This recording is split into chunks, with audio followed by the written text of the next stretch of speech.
अस्सलाम वालेकुम वीवर्स, क्या हाल चाल है। उम्मीद करती हूँ सब खैरियत से होंगे। दुआ करती हूँ कि अल्लाह ताला आप सबको अपने हिफ्ज़ो अमान में रखे।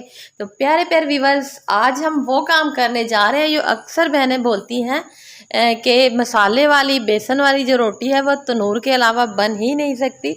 तो इसको हमने तवे पे किस तरह से बनाना है और इसका जो मसाला है वो कितना थिक रखना है, ये सारी टिप्स एंड ट्रिक्स आज की इस वीडियो में मैं आपके साथ शेयर करूंगी। तो आपने इसको ज़रूर ट्राई करना है और मुझे कमेंट्स में ज़रूर बताना है कि आपको आज की वीडियो कैसी लगी। तो आइए स्टार्ट करते हैं। बिस्मिल्लाहिर्रहमानिर्रहीम। सबसे पहले हमने एक बाउल में हरी मिर्चें और प्याज, हरा धनिया, पुदीना और फ्रेश लाल मिर्च ये आपने लाजमी ऐड करनी है। इससे बहुत खूबसूरत होती है जो भी रेसिपी हम बनाते हैं। और साथ ही इसमें मैंने सूखा धनिया और ज़ीरा डाल दिया है। थोड़ी सी अजवाइन डालनी है, पिसी हुई। लाल मिर्च आप डालना चाहें तो डाल सकते हैं। मैंने इसमें दड़ा मिर्च डाली है, बेसन डाला है, नमक डाला है और पानी डालकर इसका हमने अच्छा सा बैटर बना लेना है। और ज़्यादा थिक आपने इसको नहीं रखना। आपने पहले इसको अच्छे से मिक्स करना है। तो मिक्स करते हुए आपको पता चल जाएगा कि आपने इसमें पानी और ऐड करना है या नहीं करना है। मुझे इसमें थोड़ा सा और लगा था कि मुझे पानी ऐड करना चाहिए, तो मैंने इसमें थोड़ा सा पानी और ऐड कर दिया है। आपने इसकी थिकनेस अपने हिसाब से रखनी है और इसको आपने इसी तरह से 10 मिनट के लिए छोड़ देना है। और प्याज वगैरह अच्छे से आपने वॉश करने के बाद चॉप करने हैं। तो इधर हमने एक रोटी को अच्छे से बेल लेना है, क्योंकि हमने जितनी बड़ी रोटी बनानी है उतनी ही हमने बेल के रखनी है, क्योंकि इसने बड़ी तो बाद में होना नहीं है। तो अब इस पर हमने मसाला अप्लाई करना है। मसाला आप कोशिश करें कि इस तरह से फोर्क से आप लगाएं, चम्मच से लगाएंगे तो वो सारा फिसल जाएगा, वो नहीं अच्छे से लगेगा।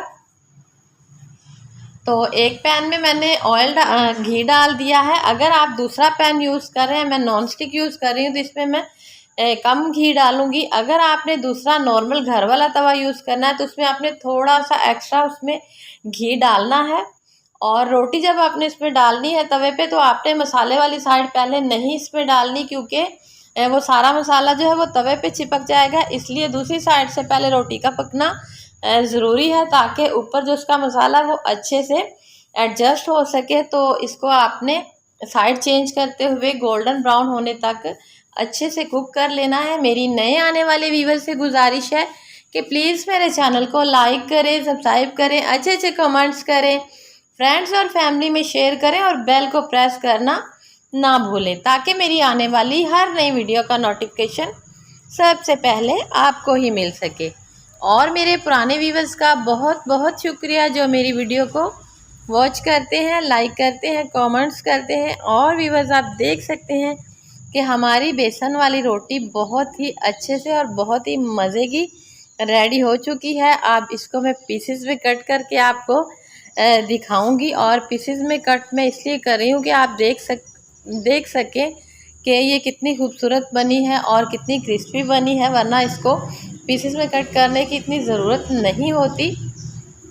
तो ये काम आप छुरी से भी कर सकते हैं, ये भी ज़रूरी नहीं है कि आपने पिज़्ज़ा कटर से ही करनी है। और ये बहुत ही मज़े की रोटी तैयार हुई है। उम्मीद करती हूँ कि आपको आज की वीडियो अच्छी लगी होगी। मिलेंगे।